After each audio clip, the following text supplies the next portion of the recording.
Good morning, everyone. Yes, we are continuing with outcome 3.3 today, and we are so excited. We have quite interesting activities today that are planned, and it's a very, very careful outcome. So yes, I hope you guys will enjoy this one. I see there's 5:26 and other people will still join in as we go. We are aware of load shedding that's going to happen in Port, and if you see Ms. Megan Yogdan going out a little bit and coming back in, just know that it's due to the load shedding.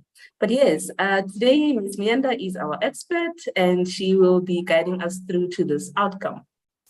Yes, I believe we can start. And just to mention that the QR code for the register will obviously, as every week, be posted at some time. So just be patient and just know that we will post all the necessary link as we go. All right. Yes, I think you can already post the one for the Q&A so that they can start that, please. And then you can ask your questions. As always, remember to ask your questions in the appropriate outcomes so that we can help you to answer what you don't know. And just a reminder that we are doing only certain activities here. Other fun activities we're doing in class.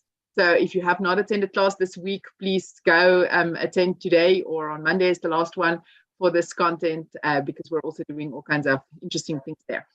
I'm wearing red because we are talking about love this week. A fun topic, but also one that can help us to learn more about ourselves and more about the people around us, and hopefully develop personally as well. So this section is based on two chapters, chapter 11 and 12 in the textbook, but it's all kind of about the same thing, about having close relationships, being rejected, being loved, whether it's just in a close relationship type of situation, a friendship, or whether it's a romantic relationship. So we're looking at when we want to belong, where do we want to belong, who do we like, who are we more likely to like, how do we get people to like us. You can get some tips actually there.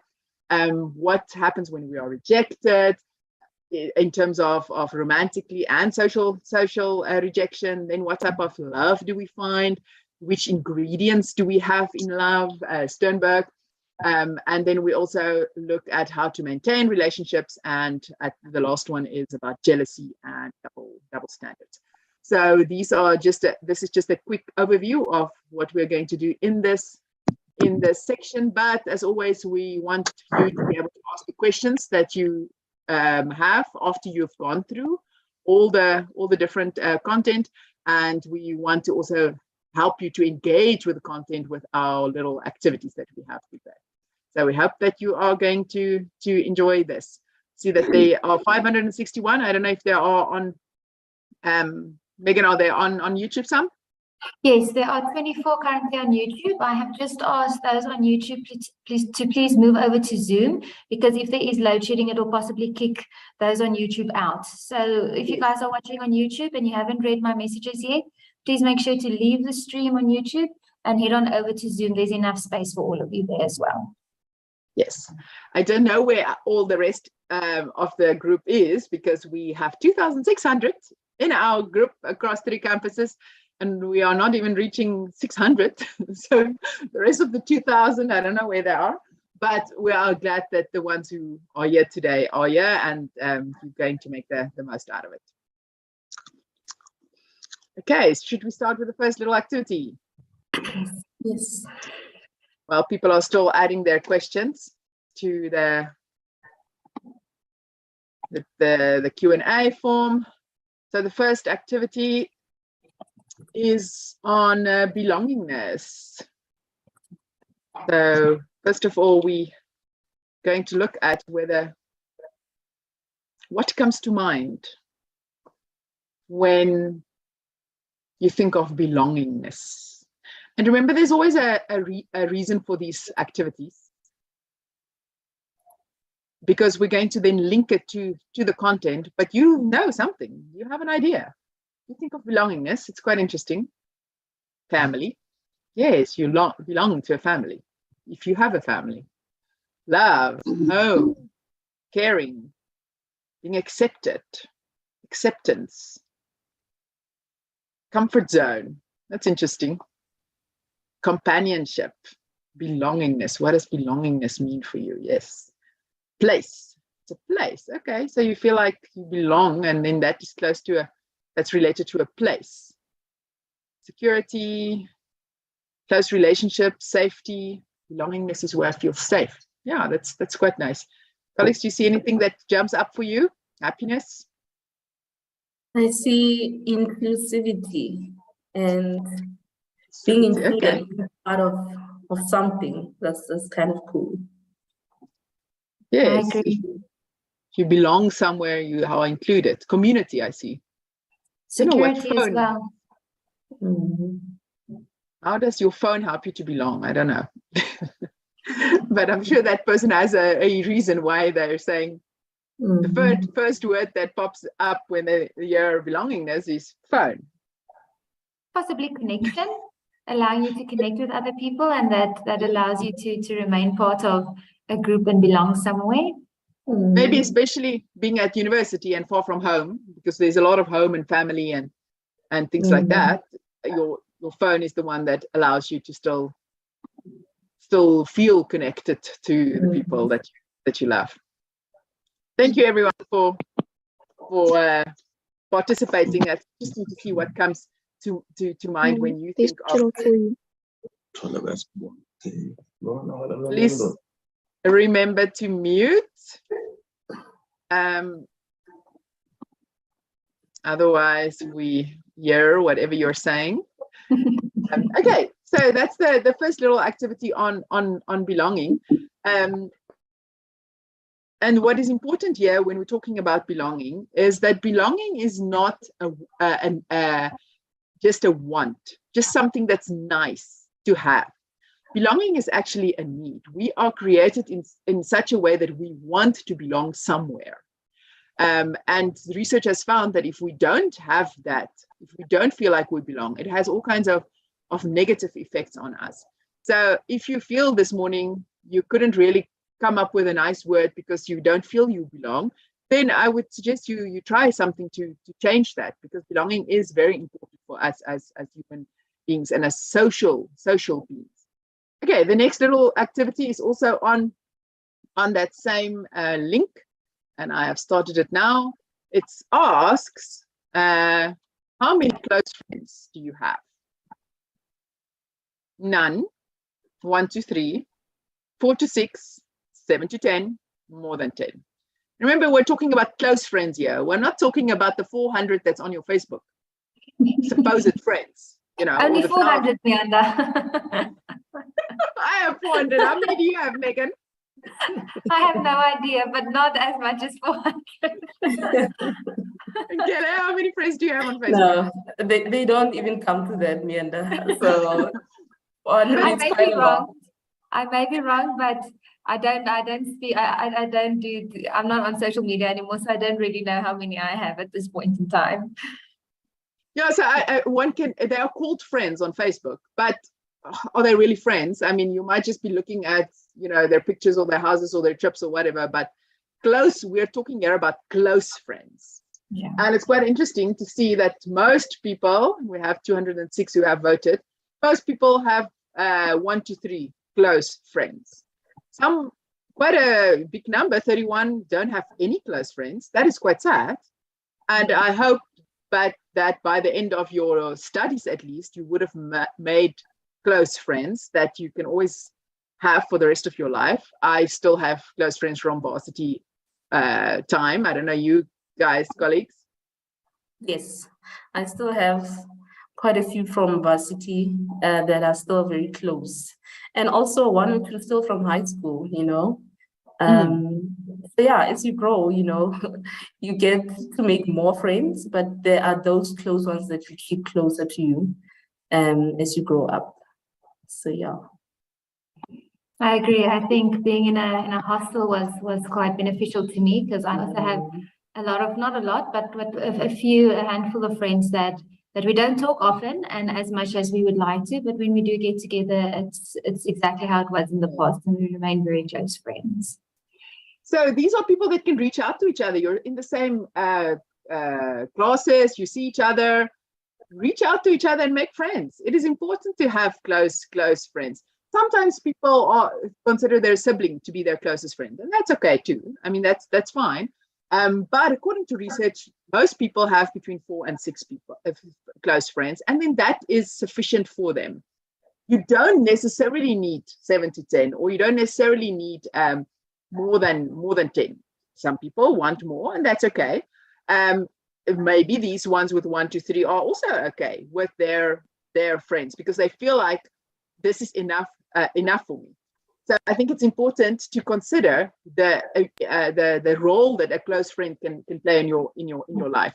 They listen to your sad stories, and they share your happy moments with you, and you can just be with them, and you can spend good time with them, and eventually it really adds so much to your life.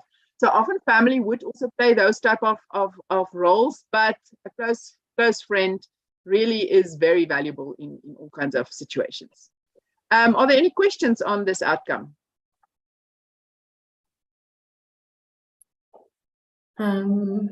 Melinda, I only see 10 people. I think a lot of people have not started posting their questions at this stage, because there's only 10 people who replied to the QR code. So I believe there will still be people that are coming, but the ones that I can see is what is belongingness. That's the one that I can see. The others are comments. And I think, Melinda, you have already explained, and even the cloud has already indicated to us what belongingness is all about. I don't know if you want to emphasize that more, but I think you already spoke about the need to belong and how that is our basic need as people. Yes. But that's the only one that I see at this stage. Megan, do you see anything on your side?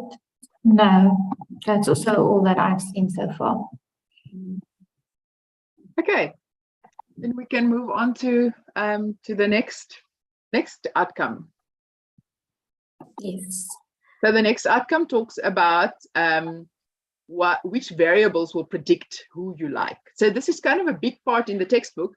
There are all kinds of different things that can play a role in predicting who you will like and who you won't. And we're doing some quite some interesting activities in class as well that will help you to get to know yourself a little bit better. But for now, let us see. We're going to focus on one, and there is the Mentimeter little activity. And this question says, which saying about attraction do you know? There are all kinds of things, you know, that they say about attraction. What do you know? Opposites attract. Wow. Opposites attract. Looks can be deceiving. Oh, that's also an interesting one. Yes, you think you might be attracted to the looks, but those looks might be deceiving. What you see is what you get. The saying, yes, I don't actually know what it means. Melinda, I see somebody says masculinity. I believe this is somebody who has already been to class. Yes, I also think so. What's happening with masculinity? Come to class this afternoon. Yes, I think so.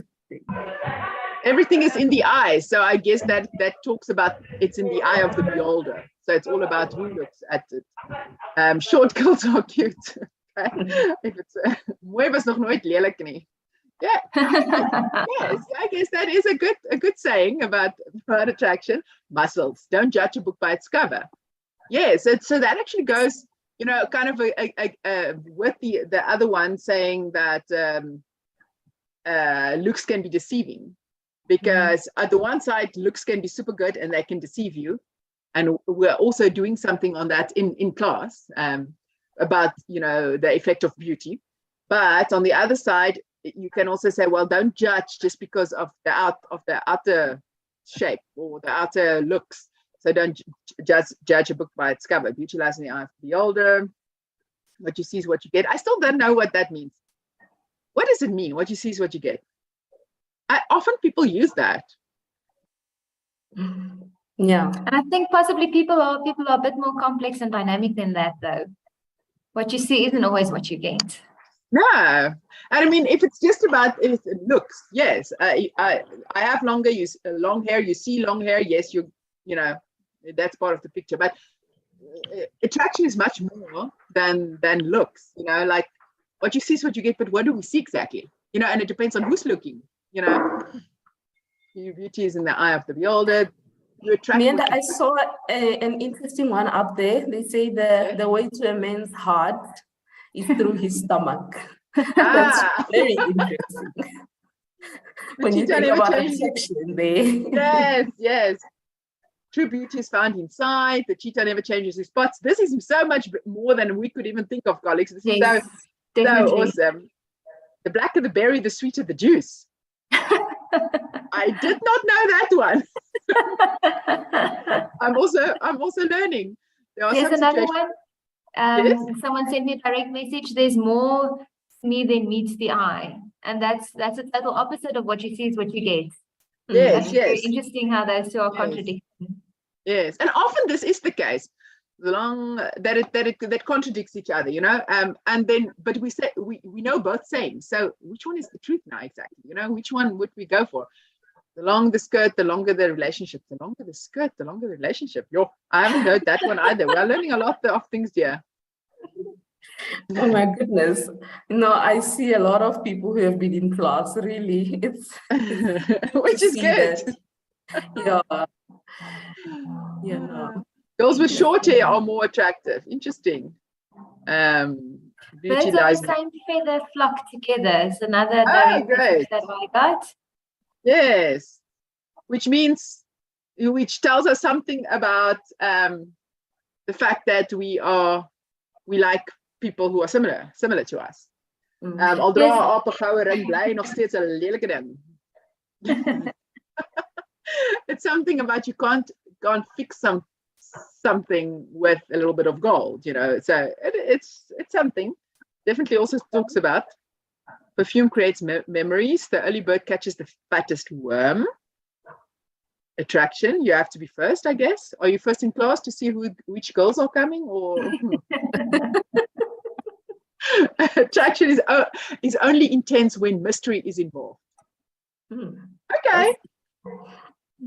Very interesting. Whatever we have in life is all because of whatever we have attracted in our life. Okay. Also interesting.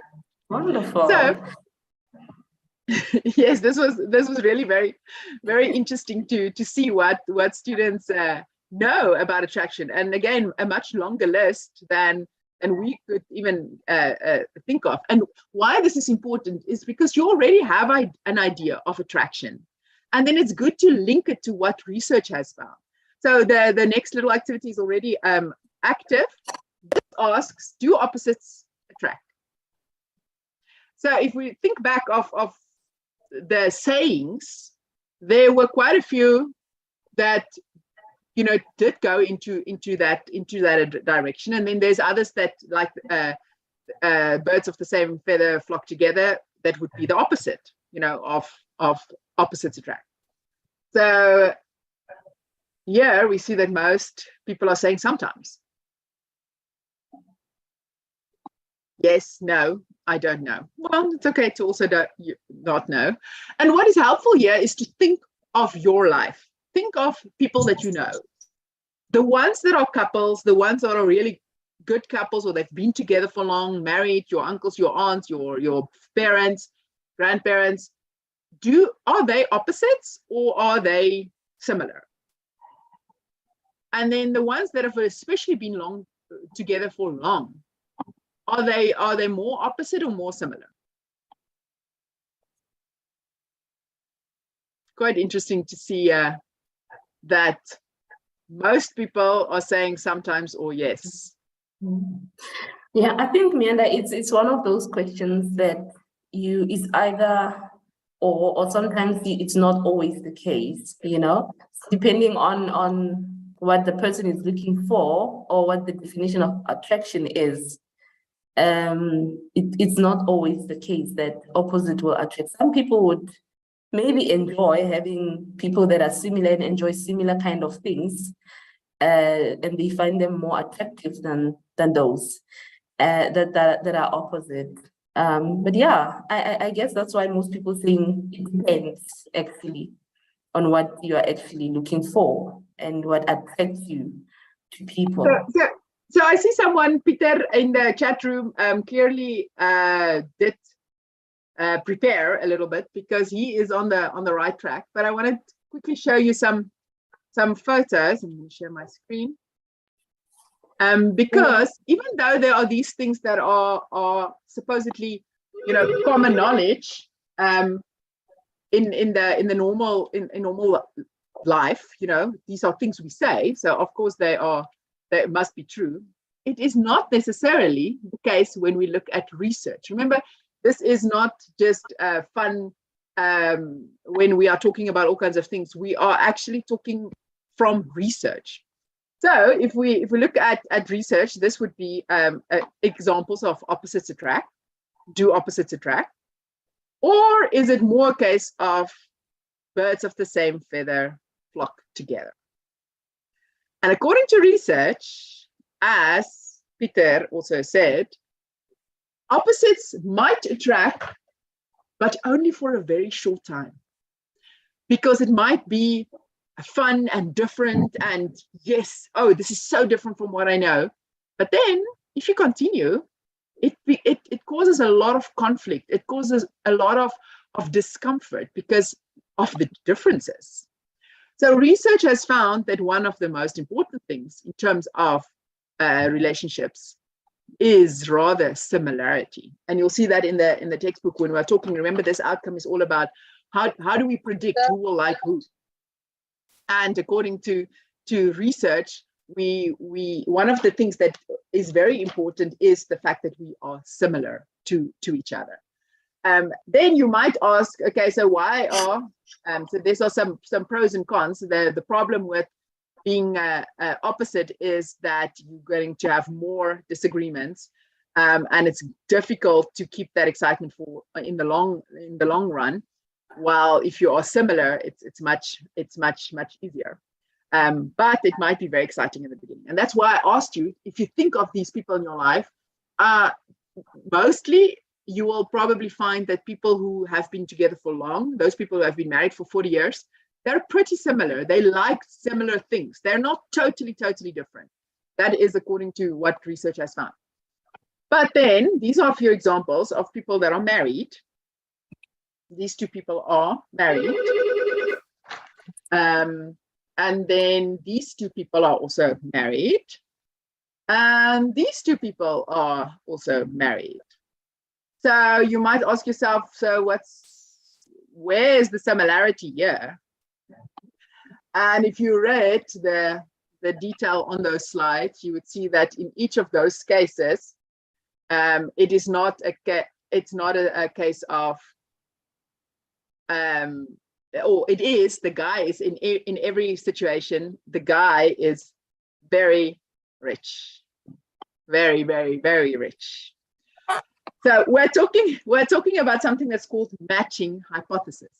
So matching hypothesis talks about similarity, and it says that even in terms of looks, we are likely to go for someone that is on the same level of looks than yourself. So if you consider yourself to be a 5, you know, there's this thing of rating 5 out of 10, then hopefully you watched the little video on Ifundi as well, where they did this experiment, and they saw that a 5 would go for a 5, and a 9 would go for a 9, and a 10 would go for a 10. So that matching hypothesis says that in terms of physical attractiveness, we would tend to go for people who are of similar attractiveness. In these cases, it's not at all the case. These guys are all super old and not very handsome, but that's not why the girls are with them. They are definitely, the pretty young girls are definitely not with them because they thought, yes, we have the same level of attractiveness. There was some other things playing a role there. So even though there are general rules, there will always be some exceptions or always be some other factors that play a role in creating a different setup. So if you think, yes, that one uncle I know, but he's really ugly. Then he has this beautiful wife. Is that uncle maybe rich? Because it might be then a different factor that played a role in him getting the beautiful young girl. Of course, it's not, we can never say that it's a rule for everything. But this is what research has found, that opposites might attract. And that's why the question said, do opposites attract? Actually, the answer is it depends. Yes, they might attract, but not for long. It might be exciting in the beginning, but is opposites attract a rule for long-term relationship? No, not according to what research has found. I see Megan disappeared because it is 10 o'clock. So are there any questions on this outcome? Mienda, I think while we are still talking about similarities, there's just one question about please explain the self-monitoring, because it's still under the similarities. It's the only question. The others are just comments, but this is the only question that says, please explain self-monitoring. And I see self-monitoring is explained. Maybe you can add a bit more on this, Mienda. But when we look at how it's explained, even on Ifundi, is ability to change one's behavior for different situations. And I don't know if you want to self-monitor it. I didn't hear the last part about Ifundi. What about Ifundi? No, the explanation of it from the book. Yes. I'm just giving them the explanation so that maybe you can give an example just to clarify that. In the book, it says self-monitoring is the ability to change one's behavior for different situations. And they use that tennis player example. I don't know if you have a different example, Mienda, just to give quickly clarity to the person about self-monitoring. So this is the self-monitoring comes in, and we have looked at it in previous chapters as well. So where the self-monitoring comes in, I wanted to quickly go to the Ifundi to see whether it's written there, to go back to exactly what students were given. Yes, let me share the screen here. Helps to come back to that. You mentioned to the book now. So yes. Monitoring is your ability, and it can be low or high, to change yourself in this situation. So we looked at it in previous chapters as well, and we were talking about it. You know, if you are in a situation, are you always the same? Never mind in which situation you are, or are you able to change yourself to be more suitable for that situation? It doesn't mean that you are all these different people, but at church you can be kind of very different than at the party. So people who are high in self-monitoring can change themselves to be more appropriate for the situation. So they maximize each social situation and they get the most out of it, while low in self-monitoring are more interested in I want to be the same. I always want to be the same. So what we are seeing here is matching is driven by rejecting the dissimilar ones. So what happens is when you look at the people around you, you are more likely, remember this is under similarity, you are more likely to gravitate towards the ones that are similar to you. And then what happens is you will only get exposed to those ones who are similar to you. You already reject the ones that are not similar to you, that are dissimilar. So you never even get the opportunity to get to know them better, because you think, if, for example, if you don't like tattoos, you're like, oh no, that guy, I'm not even going to talk to him. I don't like tattoos, and that guy's covered in tattoos. So you never even get the opportunity to get to know that person. While the person who is high in self-monitoring might be more willing to go for some people, even if they are different, because they can adjust more. So that is how it gets to this similarity and who we are more likely to be attracted to. I hope that I answered the question. Yes. Thank you so much, Mianda. I see now on the chat, somebody says the attendance register is not working. The link does work because there's already 452 people who use the same link. So perhaps you must check on your side if there's anything. Okay. And can you please be muted as well? Yeah, so Mianda, that was the only question. Thank you so much. I think we can move to the next outcome if you're ready for the next outcome. Yeah, Welcome back, Megan. We see you're back. Yes, that was quick. It was a quick load shedding here on campus side. Okay, and I'm making you host so that you can do the check whether it does seem like it's still going on the live stream, so Yes. hopefully it's not a Like problem. Okay, so just to remind students again, we are doing interesting activities in class related to this outcome. As I said, it's quite a big outcome. We're doing fun activities in class, and really that makes you think about what you believe and what research has found, and which variables can predict who you would like and who would like who. So please attend class.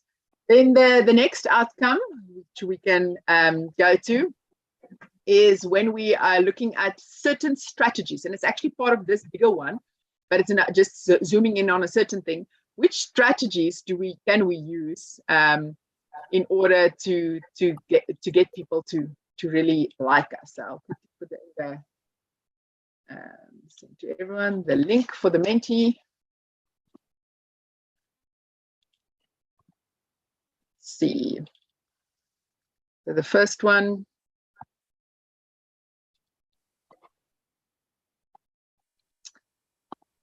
And of course, remember, we don't know who's answering what, so please be honest. Which favors and or praises have you used to impress someone you like? So this is now the situation where you like someone and you obviously want to make an impression on them. You want them to kind of just see you. So what have you done? Favors or praises? Compliments, jokes, you're beautiful. Try to make them laugh. Money, okay, dish out some money. Jokes, money, you have a beautiful smile. Memes, references, and jokes. Yeah, I love you. You just like someone and you already tell them I love you. Doing errands for them, wink at them. Yeah. If somebody winks at me, I'm running. That's not going to work. Colleagues, are you going to be impressed? For them, wow. I think that's a big commitment. That's a big one day. Brian, buying some gifts. Many compliments I see. You're smart, buying gifts. Whenever they need help, I'll go all out to help them. Beauty with brains. Oh, you're a beauty, and then you have brains. Different phrases, gifts. This reminds me of pickup lines in the persuasion activity. We had quite an interesting pickup lines to persuade the girl to get the date, you know. Yes. Yes, and it links back to that, because that is what people do. Now you saw someone, you like that person, and you need to somehow get them to like you back. So you give them all kinds of nice things, telling them they're beautiful. You look good, you give some compliments, you try to impress the girl. Oh, I never attempted to impress a girl. Okay, interesting. Remember, it could the interesting ones. I try to ignore them. The opposite, I just act like they don't exist, playing hard to get. That's interesting. That's interesting. But because remember, this is not just about a guy, a pickup line. It's also, you know, if you're a girl and you really like someone, you know, what would you do to get them to notice you, you know? Yeah. How do you impress them? Except for just, you know, putting on makeup when you know you're going to see them, and, you know, try to look good. Can I touch you so that I can see you're alive? There we get the pickup lines now. Yeah, I think in the time of COVID, it would have been a problem. Distance, you know, no touching. Wow. I used to make coffee for this guy every morning. You see, Give them the best Yeah. compliments I can. I complimented someone's body and teeth because I realized they were insecure about them. Oh, that's nice. So it was Yes. my way to make them feel good about themselves more than doing it to gain something out of it. And That's nice. yeah, and that will have an effect mostly. If it's genuine, if it's fake, I mean, if I clearly have look bad today because I didn't sleep last night, or I have some face issues. I had the eye thing a while ago, and somebody tells me, "But you look beautiful." I'm like, okay, that's fake. Because clearly, I don't look beautiful today, so it needs to be genuine. Otherwise, it's going to boomerang. You're nothing less than special. Yes, for the other ones who are trying to impress someone now, maybe you got some tips here of what you can do to impress that person. So this comes to when we are talking about getting something out of using a reinforcement. Remember, we talked about learning in a previous chapter. We talked about learning in the first semester as well. Reinforcement is if you give something somebody something good that comes from it, then you would reinforce the behavior, so you would kind of get them to like you. So all of these things are legit answers, giving compliments, giving flowers, giving different things. So then we move on to the next part, and asking, and I see some people are already voting. It's on the same Menti. What if you think of a long-term relationship, the very important long-term relationship, and you think of that partner, how important is the following things for you? Honesty, trustworthiness, fairness, morals. How important are these things? And again, we're asking what you feel, but of course, we also know what the research has already found. Because sometimes people think it's all just about looks. And although looks can play a role, it's not the only thing, especially when people think of a potential long-term relationship. So I see that most of these things are deemed very important. Honesty, trustworthiness, can I trust you? Fairness, morals. Fairness is the lowest at this point. Morals, interesting, 4.2. Trustworthiness is the top. And that happens to coincide with research. Research has found that in terms of a long-term relationship, when we look at somebody that we want to spend our lives with, trustworthiness is extremely important. Other things can be exciting, but if the person is not trustworthy, and again, refer to the class where we talk about some things that can be a trade-off. It might be good for some things, but not for other things. Come to class if you're wondering what this is about. So trustworthiness is, according to research, very important when we